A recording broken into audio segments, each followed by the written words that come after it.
ഡൽഹി തെരഞ്ഞെടുപ്പ് റിസൾട്ട് പുറത്തുവരാൻ ഇനി ഏതാനും മണിക്കൂറുകൾ മാത്രം ബാക്കി നിൽക്കുമ്പോൾ രാഹുൽ ഗാന്ധി നടത്തിയ പത്രസമ്മേളനമാണിപ്പോൾ ചർച്ചയാകുന്നത്. ഒട്ടനവധി ചോദ്യങ്ങളാണ് മഹാരാഷ്ട്രയെ സംബന്ധിച്ച് രാഹുൽ ഗാന്ധി ചോദിച്ചത്. അതിൽ പ്രധാനപ്പെട്ട മറ്റൊരു സംഭവം രാഹുൽ ഗാന്ധിക്കൊപ്പം സുപ്രിയ സുലെ കൂടി ഉണ്ടായിരുന്നു എന്നതാണ്. മഹാരാഷ്ട്ര കൈപ്പിടിയിലാക്കിയ BJP അജിത് പവാർ വഴി ശരത് പവാറിന്റെ മകളെ കൈക്കലാക്കാമെന്ന് കരുതി കെട്ടിയ കോട്ടകളാണ് ഈ ഒരൊറ്റ പത്രസമ്മേളനത്തിൽ വെച്ച് തകർന്നടിഞ്ഞത്. പുതിയ വോട്ടർമാരുടെ എണ്ണത്തിൽ ഉണ്ടായ വർധനവിൽ പ്രതിഷേധിച്ച രാഹുൽ ഗാന്ധി തെളിവുകൾ സഹിതം പത്രസമ്മേളനത്തിൽ പുറത്തുവിടുകയായിരുന്നു. കണക്കുകൾ എടുത്തു കാണിച്ചുകൊണ്ട് 2019 വിധാൻസഭാ തെരഞ്ഞെടുപ്പിലും 2024 ലോക്സഭാ തെരഞ്ഞെടുപ്പിനും ഇടയിൽ 5 വർഷത്തിനുള്ളിൽ 32 ലക്ഷം വോട്ടർമാരെ ചേർത്തപ്പോൾ ലോക്സഭാ തെരഞ്ഞെടുപ്പിനും വിധാൻസഭാ തെരഞ്ഞെടുപ്പിനും ഇടയിൽ വെറും 5 മാസത്തിനുള്ളിൽ 39 ലക്ഷം വോട്ടർമാരെ പട്ടികയിൽ ഉൾപ്പെടുത്തിയതായിട്ടാണ് രാഹുൽ ഗാന്ധി ആരോപിച്ചത്. ക്രമക്കേടുകൾ അന്വേഷിക്കണമെന്ന് ആവർത്തിച്ചുള്ള അഭ്യർത്ഥനകൾക്ക് തെരഞ്ഞെടുപ്പ് കമ്മീഷൻ അവഗണിച്ചുവെന്നും രാഹുൽ ഗാന്ധി ആരോപിച്ചു. നിരവധി വോട്ടർമാരെ, പ്രത്യേകിച്ച് ദളിത്, ആദിവാസി, ന്യൂനപക്ഷ സമുദായങ്ങളിൽപ്പെട്ടവരെ ഇല്ലാതാക്കുകയോ വ്യത്യസ്ത പോളിംഗ് ബൂത്തുകളിലേക്ക് മാറ്റുകയോ ചെയ്തിട്ടുണ്ടെന്നും രാഹുൽ ഗാന്ധി തുറന്നുകാട്ടി. രാഹുൽ ഗാന്ധിയുടെ ആരോപണങ്ങൾക്ക് ഉടനടി തെരഞ്ഞെടുപ്പ് കമ്മീഷൻ തന്റെ എക്സ് പ്ലാറ്റ്ഫോമിലൂടെ മറുപടി നൽകി.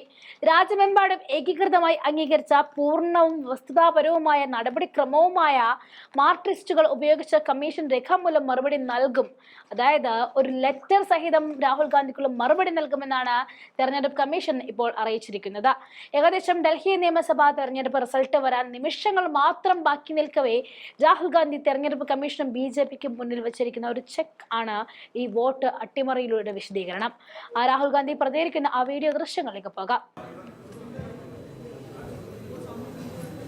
राउत जी, सुप्रिया जी, आप सबका यहाँ मैं स्वागत करता हूँ. नमस्कार. We represent on this table the entire opposition that fought the last election in Maharashtra, and we want to bring to the notice of the people of India some information that we have found about the Maharashtra election. We've studied in detail the voter lists, the voting patterns, and we've had a team who is working on this now for some time. And there are many irregularities that we have found. I want to place on the table a few things that I think it is important for the country, especially the young people who defend democracy, believe in democracy, to see and understand. So I'd like to start, well, that's Ambedkar ji, who helped build the constitution of our country, and he says the electoral roll is a most fundamental thing in a democracy. It was of the utmost importance that elections should be freed from any kind of interference. The election machinery should be outside the control of the executive government. Now, this is really the question here. I'd like to give a little bit of a background. Election commissioners were chosen by a committee which included the Chief Justice, Leader of Opposition, Prime Minister. That was changed. It was changed by the government, by the Prime Minister. The Chief Justice was removed from that committee, and a BJP person was added to that committee. That's the first step. Second step, immediately before the Lok Sabha elections, Election Commissioner was removed. 2 new election commissioners were put in place. But this press conference is specifically about Maharashtra, and I'd like to give you some details about what we have found about the Maharashtra elections. And these are, of course, some questions to the Election Commission. Question number 1. In 5 years, between Vidhan Sabha 2019 and Lok Sabha 2024, 32 lakh voters were added on the electoral rolls of Maharashtra. However, in a period of 5 months, between Lok Sabha 2024, which these parties won, and Vidhan Sabha 2024, 39 lakh new voters were added in Maharashtra. Now the question is, why are more voters being added in 5 months after the Lok Sabha election than are being added in 5 years prior? Who are these 39 lakh people? To give an idea of what happened here, that is the equivalent of an Indian state. The state of Himachal Pradesh has an equivalent number of voters. That the voting population of Himachal Pradesh was added to the voting list of Maharashtra after Lok Sabha elections. Second point, very interesting point. Why were there more registered voters in Maharashtra than the entire voting population of Maharashtra? According to the government, the population of Maharashtra is 9.54 crores. According to the Election Commission, there are more voters in Maharashtra than there are people in Maharashtra. Now, this is an obvious anomaly, right? Somehow, voters have suddenly been created in Maharashtra. The government itself is saying our population is 9.54 crores, and the Election Commission has more voters than people in Maharashtra. It's the second question. And the third question, which is an example of many, many places, one of many, many places which we have found. The thing to understand is the number of voters who voted for these three parties has not reduced between Lok Sabha and Vidhan Sabha. We have got the same amount of votes. And here is an example. So the Congress vote in Lok Sabha 2024 is 1.36 lakh votes.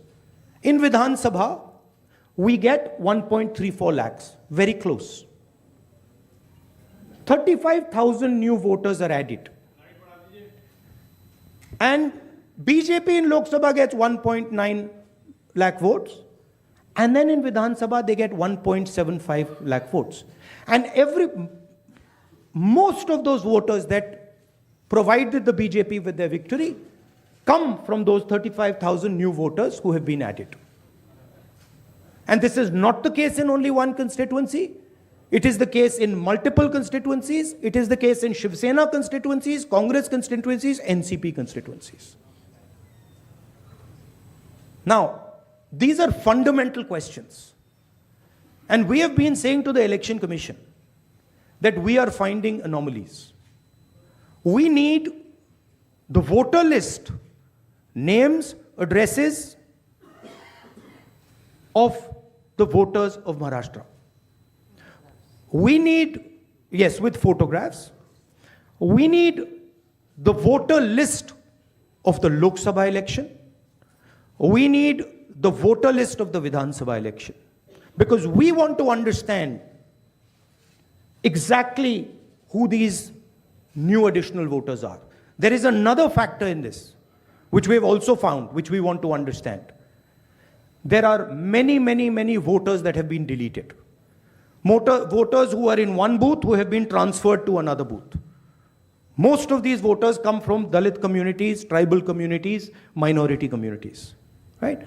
So we want to understand this. And we have made repeated requests to the Election Commission. They have not answered us. The leader of the opposition has said this in Parliament House. The Election Commission has not responded. Now, the only reason they would not respond is that there is something wrong with what they have done. I am not making any accusations. I am presenting data here clearly. And I'm asking the Election Commission again. The three major opposition parties of Maharashtra are asking you for the voter list of Lok Sabha and the voter list of Vidhan Sabha elections. It is your duty to provide transparency in the election. It is not our responsibility to provide transparency in the election.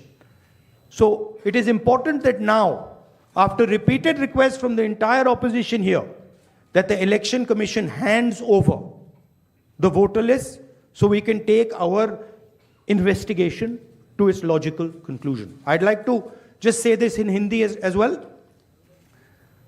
Sorry.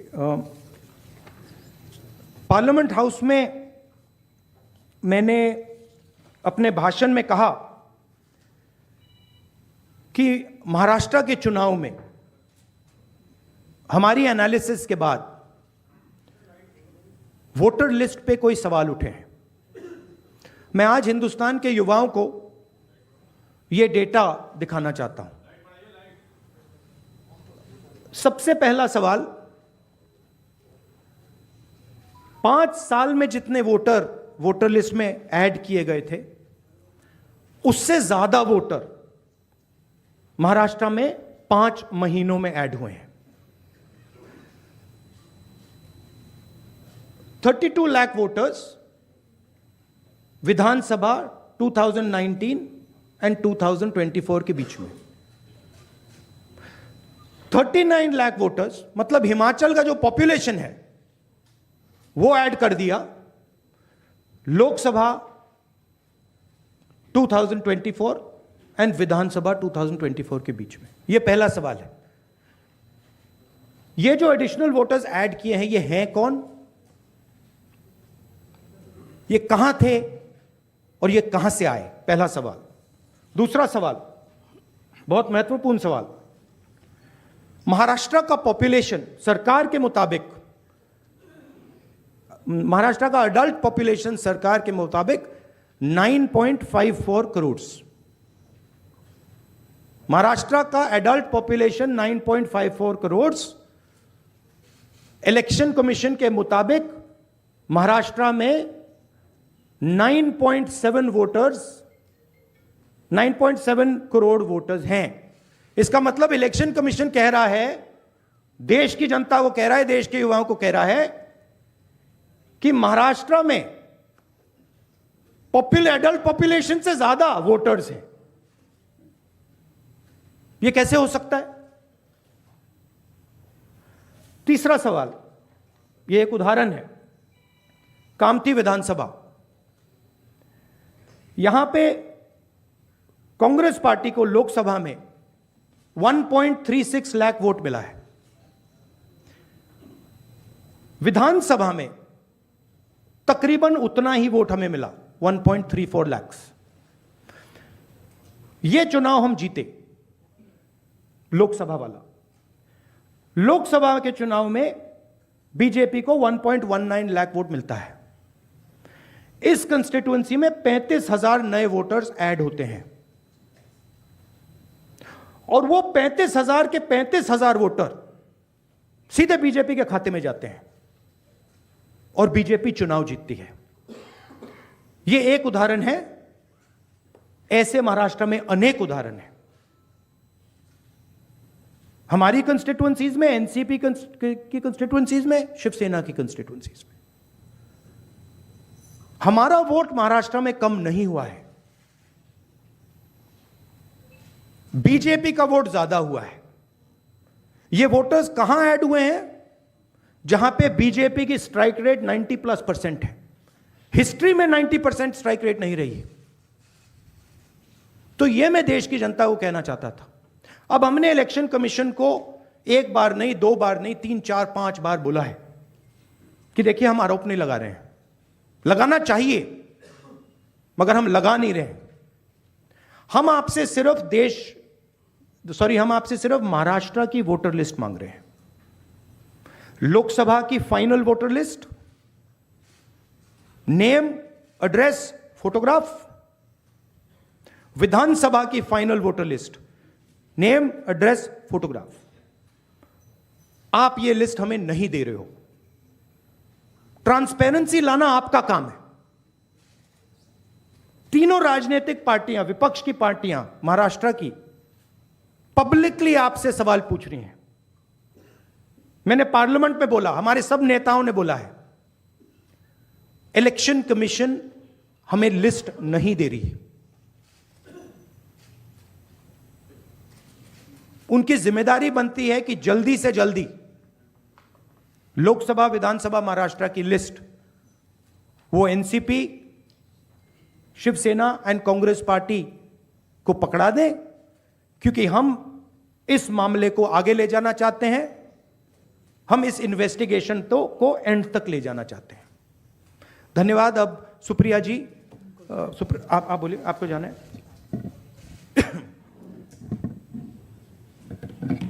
Hello.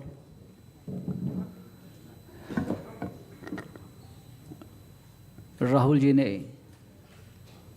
देश के सामने बहुत ही महत्वपूर्ण प्रश्न रखे हैं। अगर इस देश का चुनाव आयोग जिंदा है, उनका ज़मीर मरा नहीं है, तो जो प्रश्न राहुल जी ने चुनाव आयोग को पूछे हैं, उनका जवाब चुनाव आयोग ने देना चाहिए। लेकिन चुनाव आयोग उसके जवाब नहीं देगा, क्योंकि चुनाव आयोग भी जो सरकार बनी है वो सरकार की गुलामी कर रहे हैं। हमने बार बार महाराष्ट्र का चुनाव आयोग हो, दिल्ली का चुनाव आयोग हो, बार बार हमने वहाँ जाकर हमारा सर फोड़ दिया है, लेकिन वो मरा है। दूसरी बात, ये जो 39 लाख वोट कहाँ से आए और कहाँ जाएंगे? अब ये 39 लाख वोट बिहार में जाएंगे। अब वो फ्लोटिंग वोट्स है, वही नाम रहेंगे, वही आधार कार्ड रहेगा, सब कुछ यही है। वो वोटर्स घूमते रहते हैं, थोड़े दिल्ली में आए हैं, महाराष्ट्र पैटर्न वहाँ भी हमने देखा, कल हम दिन भर थे, 2 दिन यहाँ। अब ये 39 लाख वोट जाएंगे बिहार में, फिर बिहार से जाएंगे यूपी में। ये एक नया पैटर्न यहाँ बन गया है, और यही पैटर्न से ये लोग चुनाव लड़ते भी हैं और जीतते भी हैं।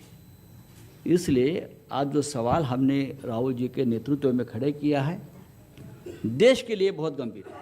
अगर इस देश में डेमोक्रेसी हमको जिंदा रखनी है, पार्लियामेंट, विधानसभाएं हमको सचमुच जिंदा रखनी है, तो ये सवाल का जवाब सिर्फ हम नहीं पूछेंगे, मीडिया ने पूछना चाहिए, लोगों में जागरूकता आनी चाहिए। हम तो लड़ने वाले लोग हैं, हम लड़ेंगे ही, लेकिन महाराष्ट्र की जो बात है, वो कैसे जीते और हम कैसे हारे, हमको हराया गया किस प्रकार से, ये मुद्दा राहुल जी ने देश के सामने लाया है। मैं बार बार चुनाव आयोग से अपील करूंगा कि आप उठिए, कफन निकालिए, आपके ऊपर जो कफन डाल दिया है सरकार ने, उठाकर आप ये सवालों का जवाब दीजिए। Thank you.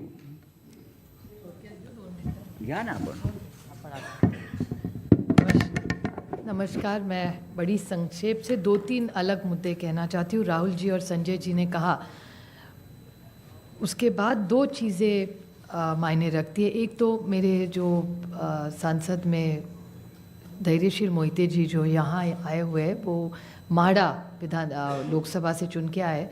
उनके ही सोलापुर ज़िले में उत्तम जानकर जी इस बार हमारे विधायक बन के आए।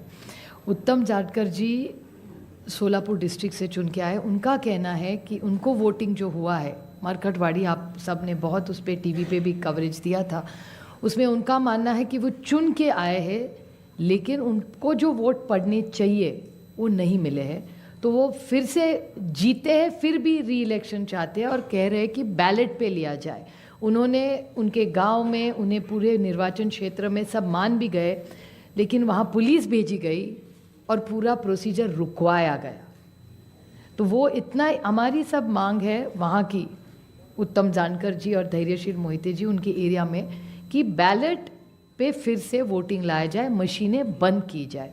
कि बहुत सारी ऐसी चीज़ें हैं, जब राज ठाकरे जी भी बोले हैं कि उनका जो एक कैंडिडेट था उसको खुद का भी वोट नहीं मिला है, ऐसा हो चुका है। ये सब डेटा आपके सबके सामने है। और दूसरी बड़ी बात, मैं इलेक्शन कमीशन वैसे तो बड़ी महत्वपूर्ण जगह है, लेकिन मैं बड़ी विनम्रता से कहना चाहती हूँ, हम और सेना बहुत वहाँ लड़े हैं। जिस तरह से हमारी पार्टी तोड़ी गई, जिस तरह से हमारे विधायक, हमारे एमपी, सांसद तोड़ा गया, पार्टी तोड़ी गई, हमारी लड़ाई आज भी शिवसेना की और एनसीपी की आज भी सुप्रीम कोर्ट में चल रही है। लेकिन और एक छोटी चीज़ उन्होंने की कि हमें जो सिंबल दिया गया और दूसरा सिंबल तुतारी वाजवणारा माणूस और तुतारी मराठी में, वो एक ही शब्द तुतारी तुतारी उन्होंने किया। और इसी सरकार के एक बड़े मंत्री है आज सरकार में, उन्होंने कहा था, जो आप सब ने मराठी चैनल्स ने दिखाया था, कि सातारा की सीट एनसीपी हार गई क्योंकि ये ट्रम्पेट और तुतारी थी, नहीं तो बीजेपी का वो सांसद हार जाता। ये सिर्फ मैं नहीं कह रही हूँ, इस सरकार के एक बड़े नेता कह रहे, जो मराठी चैनलों ने दिखाया आज सरकार में है महाराष्ट्र में। और हम सब ने जब विधानसभा में मांग की कि आप तुतारी हटा दीजिए, बड़ा कन्फ्यूजन हो रहा है, हमारी 11 सीटें ऐसी है, इस कन्फ्यूजन में हम हार गए। तो हमारी विनती थी कि आप ये तुतारी हटाइए, तो बोले तुतारी हम ये सिंबल नहीं, हमने डेटा दिखाया कि कन्फ्यूजन हो रहा है ये सिंबल के कन्फ्यूजन में, फिर उन्होंने ट्रम्पेट नाम बदल लिया, लेकिन तुतारी वो रखी वैसे, क्योंकि जब बाहर वो जाता था वो देख रहा था तुतारी वाजवणारा माणूस तुतारी, हम उस तरह उसी कारण हम सातारा की सीट हारे। और ये भी सत्ता पक्ष मान रहा है, रिकॉर्ड पे उन्होंने कहा है। तो ये कैसे चलेगा? ये वोटर्स लिस्ट है, ये मल्टी फैक्टर अटैक है, ये सिंबल का इशू है, फिर पार्टियां तोड़ने का इशू है, ये वोटर्स लिस्ट का इशू है, और कभी कभी मशीन, लोग नाराज़ होते हैं जब हम मशीन के बारे में कहते हैं, लेकिन बहुत सारे ऐसे लोग हम सबको मिलने आते हैं। तो ये मल्टी प्रोंग अटैक हो रहा है। और अगर एक सशक्त लोकतंत्र रखना हो तो फेयर इलेक्शन तो होना ही है। हारने का कोई दुख नहीं है, जीते हारे जनता तय करती है। हम तो जीत के आए दोनों, धैर्यशील जी आए, बट बड़ी विनम्रता से हम कहना चाहते हैं कि इलेक्शन कमीशन ये फेयर होना चाहिए, इतनी हमारी मांग है। और जो हमें जो लोटस लिस्ट फोटो सब मांग रहे, बस हमें दे दे, बाकी हम लोग क्या मांग रहे। एक सशक्त लोकतंत्र में इलेक्शन कमीशन का रोल बहुत जिम्मेदारी का होता है। जिस संविधान के बारे में हम लड़ रहे हैं, राहुल जी बड़ी ताकत से उसके लिए लड़ रहे हैं, आप देख रहे हैं पार्लियामेंट में क्या हो रहा है। तो वो संविधान बचाना हो, देश बचाना हो, एक सशक्त लोकतंत्र के लिए महात्मा गांधी ने इतना बड़ा योगदान दिया, जवाहरलाल नेहरू ने देश को इतनी दिशा दी, इन सब के मान सम्मान, उनका जो उन्होंने मेहनत करके हम सबको ये हक दिया है, वो पूरा फेयर होना ही चाहिए। और हमारी लड़ाई नहीं है, हम सिर्फ पारदर्शकता चाहते, बाकी हमारी कुछ मांग नहीं। धन्यवाद सुप्रिया जी। अब मैं, क्योंकि तीनों को जाना है तो कम सवाल लेंगे। एएनआई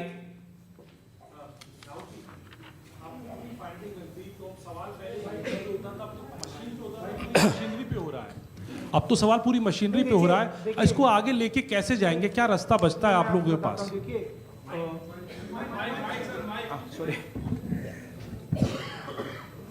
देखिए, दो चीजों के बीच में हमें फर्क क्लैरिटी से रखना है। एक है स्पेक्यूलेशन। स्पेक्यूलेशन कोई कह सकता है कि भैया मशीन में कोई प्रॉब्लम है, कोई दूसरी बातें कह सकती हैं, और दूसरा है फैक्ट। मैंने यहां स्पेक्यूलेशन नहीं रखा है, मैंने यहां फैक्ट रखा है। फैक्ट नंबर 1, हिमाचल जितने वोटर्स ऐड हुए हैं, कंस्टिट्युएंसीज में जहां ऐड हुए हैं वहां हमारा वोट एक है, बीजेपी का वोट बड़ा है। ऐड बीजेपी के कंस्टिट्युएंसीज में बीजेपी को जहां बीजेपी जीती है वहां ऐड हुए हैं।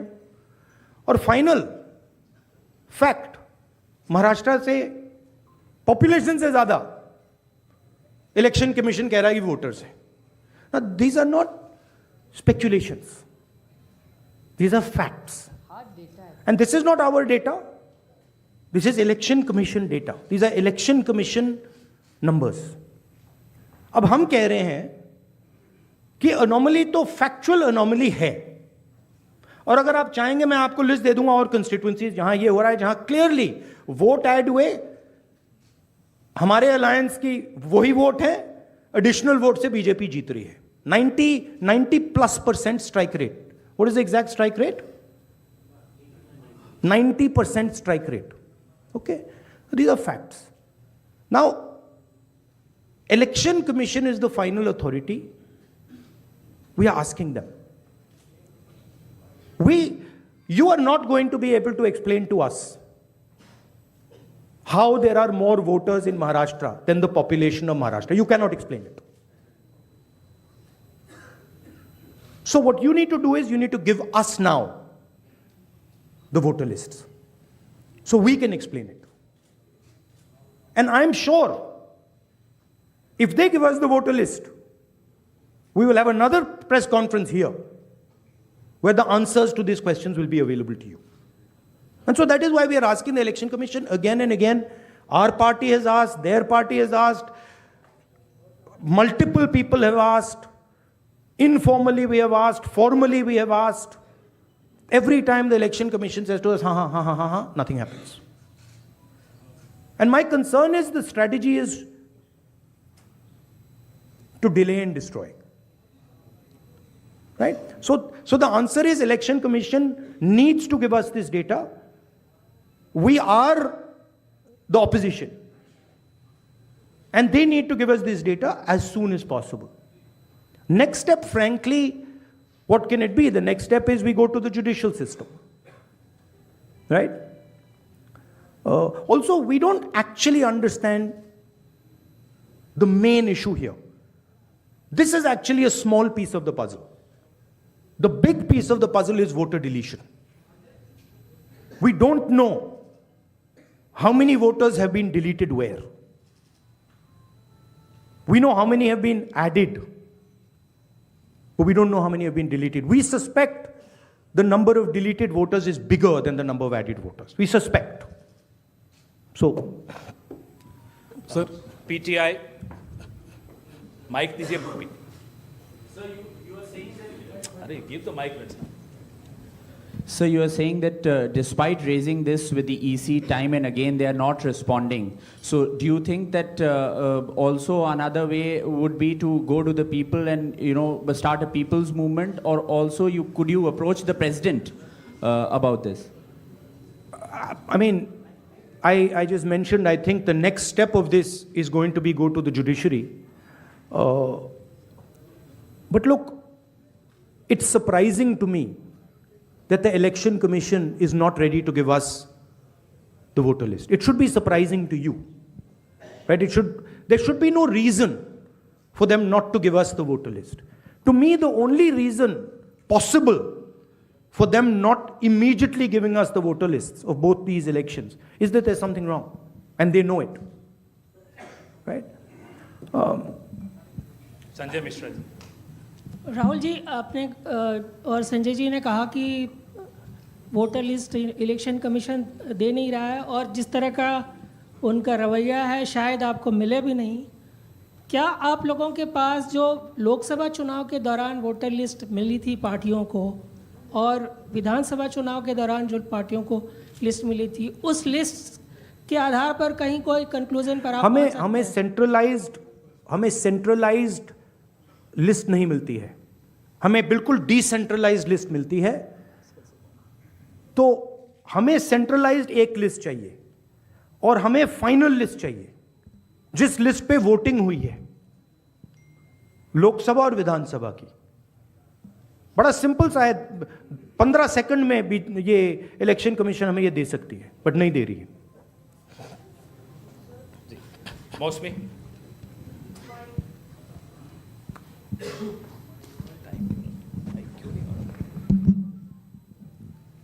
राहुल जी, ये जो आपने आंकड़े दिए थे कि लगभग 9,70,25,000 वोटर्स, 9,70,00,000 वोटर्स हैं, वोटिंग पॉपुलेशन है, और जो अडल्ट पॉपुलेशन महाराष्ट्र की है वो 9,54,00,000 है जी. तो ये जो सेंसस क्योंकि 2011 में हुआ है, क्या हम लोग को इसकी सोर्स पता चल सकता, और क्या वो प्रोजेक्टेड पॉपुलेशन है 5 साल की अंदाजन निकाली गई है? That is the Union Ministry of Health and Family Welfare data. Right? So that is normally क्या होता है,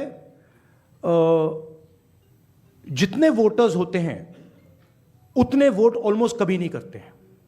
नॉर्मली अगर आप किसी स्टेट में देखें तो 85%, 87% कर जाते हैं ऑफ टोटल वोटर्स. यहां पे आई थिंक 102% कर गए हैं. हाउ मच, कितना है ये? 102% कर गए हैं. तो it is not only that there are more voters than actual people. It is that the voting percentage is 102%. Right? The actual voting percentage of this should be 15% approximately. If you up states को aggregate करो तो it should be 15% less than 9.54. It is actually 102%. Right? So really it's way beyond the population. जी, और दूसरी जिक्र आपने किया था कि सीईसी का सिलेक्शन जो हो रहा है. I think one question is enough. Let's not, नहीं, वन लास्ट क्वेश्चन. जैनेंद्र जी. राहुल जी, आप चुनाव के बाद, थैंक यू राहुल जी, आप चुनाव के बाद वोटर लिस्ट मांग रहे हैं, लेकिन जैसे जो मुख्य चुनाव आयुक्त हैं उन्होंने भी जो पिछली प्रेस कॉन्फ्रेंस में कहा था कि ये तो हर साल जो मान्यता प्राप्त दल हैं उनको वोटर लिस्ट दी जाती है. चुनाव से पहले, ठीक पहले जो फाइनल रोल होता है वो भी उम्मीदवारों को और पार्टियों को दिया जाता है. तो अगर दी जाती हैं तो फिर हमें दे क्यों नहीं रहे? हम मांग रहे हैं, अगर दी जाती हैं, if it is the norm to give it, तो दे दो. वो तो चुनाव के पहले ही आप लोगों को दिया गया होगा क्या? नहीं, मैंने वो बोला आपको, वो डिसेंट्रलाइज तरीके से लिस्ट मिलती है. वो एक एमएलए को अगर लिस्ट निकालनी होती है तो उसे polling booth by polling booth by polling booth जाना पड़ता है. उससे उस डेटा से हम काम नहीं कर सकते. हमें सेंट्रलाइज डेटा चाहिए, पूरी स्टेट का data.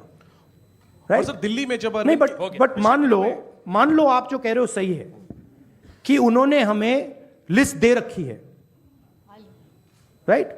Fine. Then why are they not just making it available to us? I'll add a small point. One second.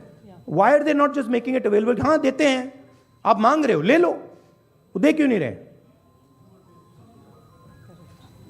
Just one small point.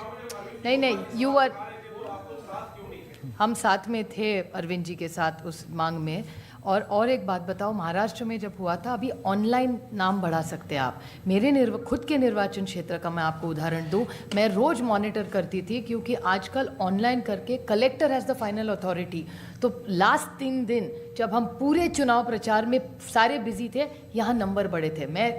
हमसे कह रहे कि वो सही भी हो सकते हैं, लेकिन आजकल एक आधार कार्ड पे, अभी आप हमारे यहाँ लाडली बहन योजना में सारे गलत आधार कार्ड आ रहे हैं. ये मैं नहीं कह रही, प्रेस कह रहा है. आप ही ने तो दिखा 5 लाख महिलाओं का नाम कम होता जा रहा है. See, what has happened is that this list is a dynamic list. Exactly. And this list is constantly changing and anyone can change it. The nice way to say it is that the election commission has lost control of the list. The bad way to say it is the election commission has manipulated the list. What is very clear is that the list in Maharashtra has gone wrong. There's no doubt about that. Because, please understand, a list which is bigger than the entire population, a list where the population of Himachal Pradesh is entering into Maharashtra, a list where all the additional voters are going in favor of the BJP. Look at that page. All of them have gone to the BJP. It's not that 50% have gone, 60% have gone. It's the same. 35,000, 40,000. All have gone. So something is wrong. And it is the responsibility of the Election Commission now to come clean on what has happened. Right? The answer is not, we gave you the list. We as opposition are asking you for the list now. The answer is, give us the list now. Don't tell us about what happened in the past. We want to know now. If you have no problem giving the list, you've already given it to us, okay, give it to us today. And give us the Lok Sabha one with names, pictures and addresses. Give us the Vidhan Sabha one with names, pictures and addresses. Because if you don't, there is a serious question now that is being asked about Indian democracy. Which means we are now heading towards the complete destruction of the Constitution. And we are in the business of protecting the Constitution. That is why I have put this here. And that is why I put Ambedkar ji की photo मैंने यहां इसलिए लगाई है क्योंकि इन्हें ऊपर लिखा है electoral roll is the most fundamental thing in a democracy. Election commission उसकी रक्षा नहीं कर रही है। हम मांग रहे हैं ये फंडामेंटल चीज जो अंबेडकर जी ने कहा है ये हमें दीजिए, वो करेंगे नहीं देंगे आपको। That is the issue here. Thank you very much. Thank you ji. Sir एक सर राहुल जी एक सवाल है, राहुल जी ठीक है।